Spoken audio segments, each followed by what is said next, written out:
Bonsoir à tous, c'est dans l'actualité. Ce soir, le prélèvement à la source de l'impôt sur le revenu est entré en vigueur. Qu'est-ce qui change? Comment cela se traduit? Que faire en cas de problème ou de question?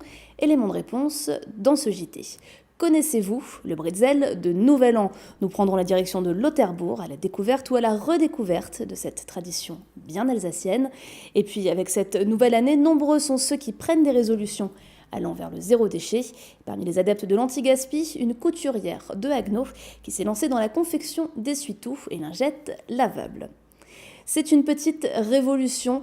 L'impôt est désormais prélevé à la source. Parmi les premiers concernés, les retraités, mais d'ici la fin du mois, tous les foyers fiscaux seront concernés. Alors, qu'est-ce que ça change? Comment ça marche? Le gouvernement a mis en place un standard téléphonique pour répondre aux nombreuses questions des contribuables. Éléments de réponse supplémentaires avec Cécile Motz.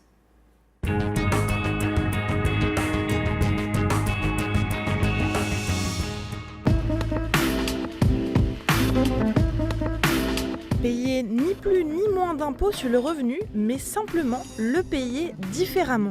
Une des importantes réformes du quinquennat d'Emmanuel Macron, c'est bien le prélèvement à la source. Et il est désormais effectif. Si sa mise en place a été expliquée depuis plusieurs mois devant le Centre des finances publiques à Strasbourg, quelques interrogations persistent. Ça peut être inquiétant parce qu'on ne sait pas si les machines qui font les comptes en fait vont bien fonctionner, si les personnes qui sont derrière aussi. Donc voilà, c'est juste ça qui est un peu inquiétant, mais sinon bon, je pense que ça va bien se passer, j'espère, on verra bien. On en a quand même suffisamment entendu parler, mais il reste encore pas mal de zones d'ombre et bon, c'est pour ça que je viens m'informer directement sur place. C'est même plus pratique, ça se fait dans beaucoup de pays, il n'y a pas de raison que ça ne marche pas ici. Ça facilite toutes ces tâches administratives et ça plaira à plus d'un, je pense. Mais voilà, c'est pas tout blanc tout noir. Alors pour rassurer et expliquer encore, la Direction régionale des finances publiques fait de la pédagogie. L'objectif affiché de la réforme, permettre que l'impôt s'adapte plus précisément à la situation de tous les contribuables en temps réel. L'objectif du prélèvement à la source est de rendre le paiement de l'impôt contemporain avec la perception du revenu. Auparavant, on payait dans une année donnée l'impôt sur les revenus de l'année précédente. Et ça pouvait poser des difficultés quand la situation de revenu avait changé entre-temps. Par exemple, quand les revenus avaient baissé, il fallait quand même payer l'impôt sur les revenus plus élevés qu'on percevait auparavant. Avec le prélèvement à la source, l'impôt est prélevé au moment où on perçoit les revenus et adapté au montant des revenus qu'on perçoit. Donc le paiement est facilité. Il s'adapte automatiquement sans que le contribuable ait quelque chose à faire.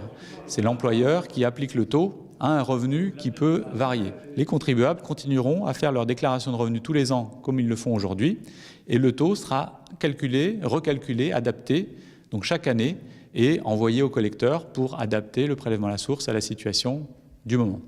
Concrètement, l'impôt est directement prélevé sur la fiche de paye par l'employeur et reversé ensuite à l'administration fiscale.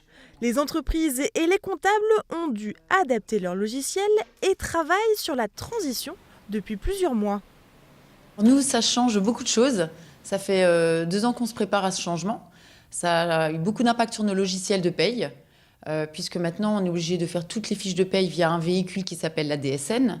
Et c'est ce véhicule, la DSN, qui permet de communiquer avec les organismes collecteurs de charges, mais maintenant avec la direction administrative qui va nous envoyer le taux de prélèvement des salariés qu'on va pouvoir incrémenter sur les bulletins de paye et qu'on va pouvoir renvoyer à l'administration fiscale pour qu'elle puisse prélever l'impôt grâce à ces fiches de paye. Il a fallu changer nos outils, il a fallu se former sur ces nouveaux outils, il a fallu faire des tests. On est en phase test depuis octobre, novembre, décembre. On a fait des bulletins de paye où on faisait déjà apparaître les taux pour que les salariés soient sensibilisés.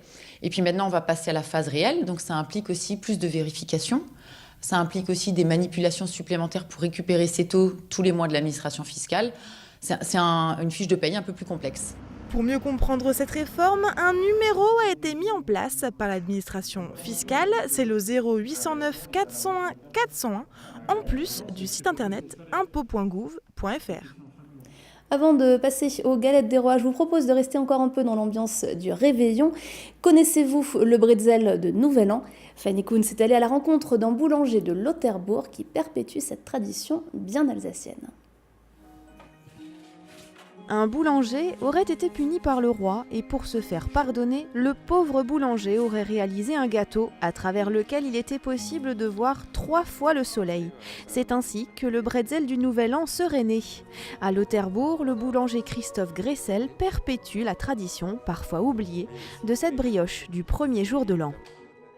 Le bretzel du Nouvel An, c'est en fait une tradition qui est un peu d'ici de la région. Donc surtout côté du Rhin, c'est une pâte à brioche. Et plus on prend de temps et plus en fait on arrive à faire quelque chose de bon. Donc il faut surtout le temps parce que la pâte puisse reposer. Et puis on peut mettre plein de choses dans une brioche. Là j'ai mis des pépites au chocolat et après on peut... Comme dit, il n'y a pas de limite. La recette est simple, du lait, des œufs, de la farine, du beurre, du sucre et de la levure. Habitué à façonner ses bretzels tous les 31 décembre, Christophe en confectionne une centaine pour le jour de l'an. Le secret de son tour de main résiderait dans la taille des bras du boulanger. Moi, je prends la grandeur de mes bras. Une fois que je suis au bout, donc voilà, c'est à peu près ça, la grandeur. Donc... on peut dire plus le boulanger est grand et plus la bretzel sera grande. Donc voilà, on tourne et ça donne la bretzel. Voilà. Plus traditionnellement, Christophe nous livre son souvenir de cette brioche. Souvent, c'est un cadeau qu'on fait, soit les parrains ou marraines qui donnent donc ça aux enfants. Et lorsqu'on en partage ça, donc c'est pour donner le bonheur et puis tout ce qu'il faut pour la nouvelle année, quoi. S'il est de coutume de déguster ce bretzel le premier de l'an, il est toujours possible de le partager jusqu'à la fin de la semaine, avant d'entamer les festivités de l'épiphanie avec la fameuse galette des rois.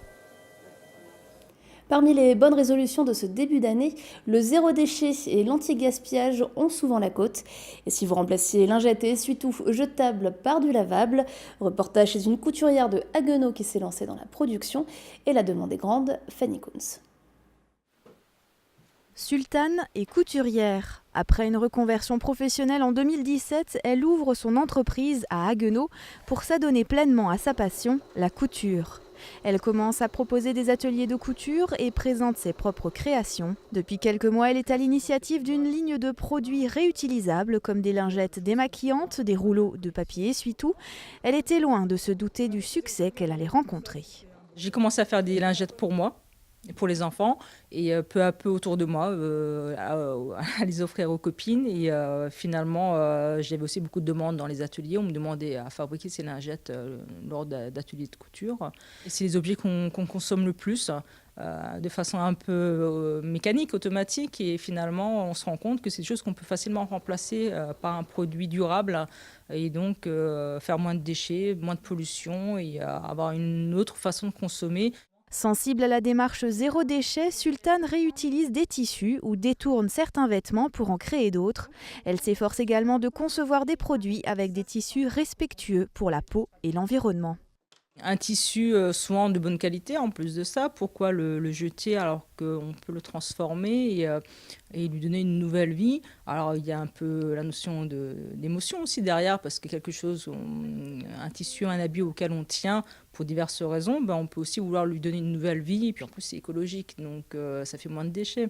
Depuis peu, la collection zéro déchet de Sultane est disponible dans un magasin de vente de produits locaux en vrac à Haguenau, une nouvelle étape pour la couturière. Chaque semaine, une dizaine de films sortent dans les salles de cinéma. Qui décide de ces sorties, de ces dates de sortie, des affiches, des bandes annonces? C'est le métier de distributeur de films. Nora Bouriois a rencontré une Alsacienne, Mélanie Simon-Franza, qui en a fait son métier à Paris.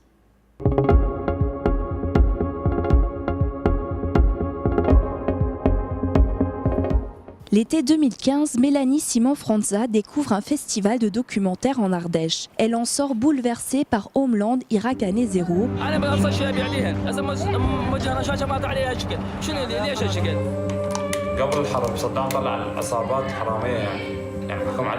Un film de 5h30 qui raconte le quotidien de la famille du cinéaste irakien Abbas Fadel, peu avant la chute de Saddam Hussein. Pour Mélanie, c'est le déclic, elle décide de travailler dans le documentaire.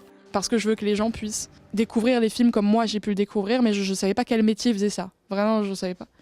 Il s'avère que c'était la distribution. Donc je vais contacter la société de distribution en question, qui s'appelle Nourfilm, et j'ai travaillé avec eux un temps, sur la distribution, sur le tas. Je connaissais rien, je connaissais aucun terme, je pouvais même rien vulgariser, je savais pas du tout ce qu'était un DCP par exemple, qui s'avère être le matériel qui héberge le film, je ne savais pas ce que c'était. Depuis, la Chilicoise a déménagé à Paris et a acquis les connaissances nécessaires pour travailler dans cette profession. Son rôle, amener les films dans les salles de cinéma et les faire vivre le plus longtemps possible. Il y a encore pas très longtemps, j'ai fait une séance débat à l'Odyssée sur un film qui s'appelle Ouaga Girls, film qui parle de mécaniciennes qui se forment à la mécanique dans une école pour femmes à Ouagadougou. Et donc on a fait cette séance avec une association justement burkinabé de Strasbourg qui aide justement au Burkina et à Ouaga les femmes à mieux vivre, on va dire. Donc c'était assez intéressant, il y avait quand même du beau monde alors qu'on était en plein marché de Noël et qu'il n'y avait pas de tram et que les gens ne viennent pas en ville, donc c'était plutôt sympa. Mélanie organise aussi des projections dans les centres de détention du Grand Est, une démarche qui lui a donné quelques idées, comme réaliser son propre film dans une prison autour d'un atelier audiovisuel avec des détenus. RGDS, partenaire des Alsaciens qui s'engagent. Et on termine ce JT avec l'image du jour. Elle est signée d'Oliviane. 10 ans et une très grosse surprise pour 2019. Le musée Wurth d'Erstein a tout simplement annoncé qu'il devenait gratuit. Oui, entrée gratuite pour tous et toute la semaine. Seules les visites guidées du week-end seront désormais payantes. L'occasion de découvrir les collections permanentes du musée d'art moderne et les expos temporaires comme celle consacrée actuellement à la Namibie.